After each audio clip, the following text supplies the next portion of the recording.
இந்த வீடியோ எந்த loan app, bank அல்லது ஃபினான்ஷியல் சர்வீஸையும் ப்ரமோஷன் செய்யவில்லை. இது கல்வி மற்றும் பொது தகவல் நோக்கத்திற்காக மட்டும். 3 முக்கியமான கேள்வி கேட்டிருக்காங்க. உங்களுக்கு இந்த மாதிரி ஏதாவது கேள்வி இருந்துச்சுன்னா கீழே மறக்காம வந்துட்டு கமெண்ட் பண்ணுங்க. அந்த கேள்விக்கு இது போல வந்துட்டு நான் வீடியோ மூலியமா ரிப்ளை அப்படின்றது கொடுக்குறேன். சரி, ஓகே.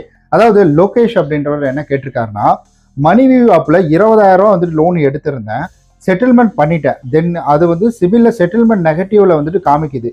இந்த இம்பாக்ட் இருந்துகிட்டு இருக்குது, என்ன பண்றது சொல்லுங்க அப்படின்ற மாதிரி கேட்டிருக்காங்க. ஆல்ரெடி உங்களுக்கு ரிப்ளை கொடுத்துட்டேன்னு நினைக்கிறேன், பட் இருந்தாலும் சொல்றேன். அதாவது ஏன்னா இந்த சந்தேகம் நிறைய பேருக்கு இருக்கும். அவருக்கு டெக்ஸ்ட் மூலியமா தான் கொடுத்த மாதிரி ஞாபகம். அதாவது ஒரு லோன் எடுத்து நீங்க செட்டில்மெண்ட் பண்ணிட்டீங்கன்னா அதை வந்துட்டு கட்டாம இருக்கிறதுக்கும் நீங்க செட்டில்மெண்ட் பண்றதுக்கும் நிறைய வித்தியாசங்கள் இருக்கு. கட்டாம இருக்கிறது நிறைய இம்பாக்ட் அப்படின்றது வரும், யாருமே உங்களுக்கு லோன் தரவே மாட்டாங்க. பட் நீங்க செட்டில்மெண்ட் பண்ணீங்கன்னா ஒரு சிலர் லோன் தருவாங்க, அதுக்காக லோன் கொடுக்கக்கூடிய வருவாங்க.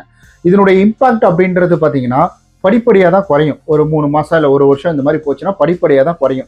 அதுக்குள்ள நீங்க ஏதாவது கன்சியூமர் டியூரபிள் லோன் எடுக்கிறீங்கன்னா அந்த மாதிரி தரத்துல அது குறைஞ்சிரும் படிப்படியா. பட் சிபில்ல காமிச்சிட்டு இருக்கிறது காமிச்சுட்டு தான் இருக்கும். இது என்னைக்குமே போகாது. இது அப்படியே உங்க சிபில்ல ரிப்போர்ட்டிங்ல தான் இது இருந்துகிட்டே இருக்கும். ஸோ இதை நீங்க சரி பண்ணோம்னா, ஸோ இதுக்கு வந்துட்டு நீங்க என்ன செய்யலாம்னா, வேற ஏதாவது கன்சியூமர் டியூரபிள் லோன் எடுத்து அதை நீங்க கரெக்டா பேமெண்ட் பண்ணீங்கன்னா, ஸோ இது வந்து 1ல இருந்து அப்படியே வந்துட்டு 2ஆ மாறிடும், கீழே இறங்கிடும். இப்போ நீங்க எடுத்த கன்சியூமர் டியூரபிள் லோன் வந்து ஃபர்ஸ்ட்ல இருக்கும். ஸோ இப்படி தான் நீங்கள் இதை வந்து சரி பண்ண முடியும். ஆனால் மறுபடியும் நீங்கள் எடுத்து செட்டில்மெண்ட் நிறைய செட்டில்மெண்ட் கசகசன் பண்ணியிருந்தீங்கன்னா கண்டிப்பாக அது வந்துட்டு இம்பாக்ட் சிபில் இருந்துகிட்டே தான் இருக்கும். நிறைய பேர் லோன் கொடுக்க யோசிப்பாங்க, அவ்வளோதான். நம்மள மாதிரி தான், ஒருத்தர் காசு வாங்கிட்டு கொடுக்கலைன்னா அவர் வந்துட்டு வாங்கின காசுலேயே கம்மியாக கொடுத்துருக்காருன்னா திரும்ப அவருக்கு நம்ம காசு தருவோமா, அந்த மாதிரி யோசிப்போம்ல, அதே கான்செப்ட் தான். சரி, ஓகே. அடுத்து வந்துட்டு முரளிதரன் அப்படின்றவர் என்ன கேட்டிருக்காருன்னா, ப்ரோ 3 days ஓவர் டியூ. அவர் என்னன்னா, அந்த ஃபெடெக் பே அப்படின்ற அப்ளிகேஷனோட ரிவ்யூ போட்டிருந்தேன், அதாவது லீகல் நோட்டீஸ் வந்து சொல்லியிருந்தாங்க, அதுக்கு ரிவ்யூ போட்டிருந்தேன். ஸோ இந்த ரீபேமெண்ட் இதுக்கு அதுக்கு வந்துட்டு இவர் சொல்லியிருக்காரு. கிட்டத்தட்ட 3 நாள் ஓவர் டியூ 7,000 ரூபா போட்டிருக்காங்களா. ஸோ அதை பார்த்தீங்கன்னா என்னால் கட்ட முடியல. ஸோ ஆஃப்டர் 2 நாள் கழிச்சு இவங்க என்ன பண்ணீங்கன்னா, பார்ட் அமௌண்டாவது பேமெண்ட் பண்ணுங்க, 2,500 ரூபா அப்படின்னு சொன்னதுக்கு பார்ட் அமௌண்ட் வந்து பேமெண்ட் பண்ணினேன். இது பெர் டேக்கு எவ்வளோ ஃபீஸ் வருது அப்படின்ற மாதிரி கேட்டிருக்காரு. இன்னும் 7,000 வருதுன்னா உங்களுக்கு வந்துட்டு 2,300 சில்லறை என்னமோ வந்துட்டு வரும், அவ்வளோதான். பட் இவ்வளோ வட்டி அப்படின்றது அன்பிலீவபிள். எப்படி இதில் வாங்குறாங்கன்னு தெரியல. அதுக்காக தான் நான் அடிக்கடி சொல்லுவேன், நான் நீங்கள் ஒரு அப்ளிகேஷனை பயன்படுத்துறதுக்கு முன்னாடி சிங்கிள் ஸ்டார் ரிவ்யூஸ் பாருங்க. அந்த சிங்கிள் ஸ்டார் ரிவ்யூஸில் இந்த மாதிரி இவரை மாதிரி அனுபவப்பட்டவங்க சொல்லியிருப்பாங்க அப்படின்னு நான் சொல்லியிருக்கேன். நான் இந்த மாதிரி பாதிக்கப்பட்டவங்க அதில் வந்து ரிவ்யூ கொடுத்துருப்பாங்க, அதை பார்த்து நம்ம தெரிஞ்சுக்கலாம். அதுக்காக தான் இந்த சிங்கிள் ஸ்டார் ரிவ்யூஸ், இந்த டேர்ம்ஸ் அண்ட் கண்டிஷன்லாம் படிங்கன்னு சொல்லி ஒவ்வொரு ரிவ்யூலையுமே நான் சொல்லுவேன்.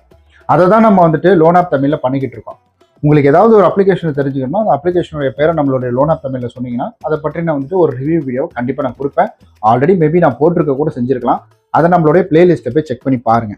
அடுத்தது ஃபைனலாக வந்துட்டு 90s மெமரிஸ் அப்படின்றவர் என்ன சொல்லியிருக்காருன்னா, ப்ரோ இமெயிலில் லீகல் நோட்டீஸ் லிங்க்ல சென்ட் பண்ணியிருக்கிறாங்க, என்ன ப்ரோ பண்ணுறது அப்படின்ற மாதிரி.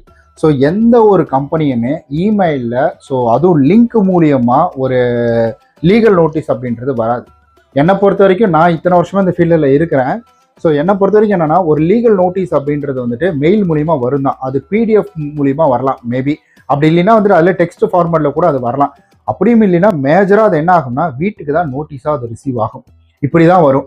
அது லிங்கை கிளிக் பண்ணி அதுக்குள்ளே போங்கலாம் வராது. தயவு செய்து நீங்கள் அந்த மாதிரி எந்த லிங்க் வந்தாலும் கிளிக் பண்ணிடாதீங்க.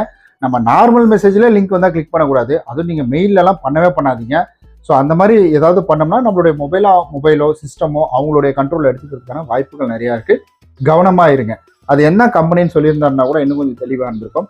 7 நாள்லாம் தொட்டாதீங்க. எதா இருந்தாலும் சரி, லிங்க் மூலிமா அதை அனுப்பியிருக்கேன் தொடுங்க, OTP ஷேர் பண்ணுங்கன்னா எதுவும் பண்ணாதீங்க. ஸோ தயவு செஞ்சு கவனமாக இருங்க.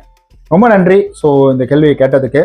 வேற யாருக்காவது இதை விட வேற ஏதாவது கேள்வி இருந்துச்சுனாலும் கீழே கமெண்ட் பண்ணலாம். இல்லை இந்த கேள்விக்கு உங்களுக்கு வேற ஏதாவது பதில் தெரியுமாலும் அந்த பதிலையும் கீழே கமெண்ட் பண்ணலாம். ஸோ நிறைய பேர் அதை பார்த்து தெரிஞ்சுப்பாங்க. நீங்க எப்படி இதெல்லாம் பாக்குறீங்க அப்படின்றத கீழே கமெண்ட் பண்ணிடுங்க. ரொம்ப நன்றி.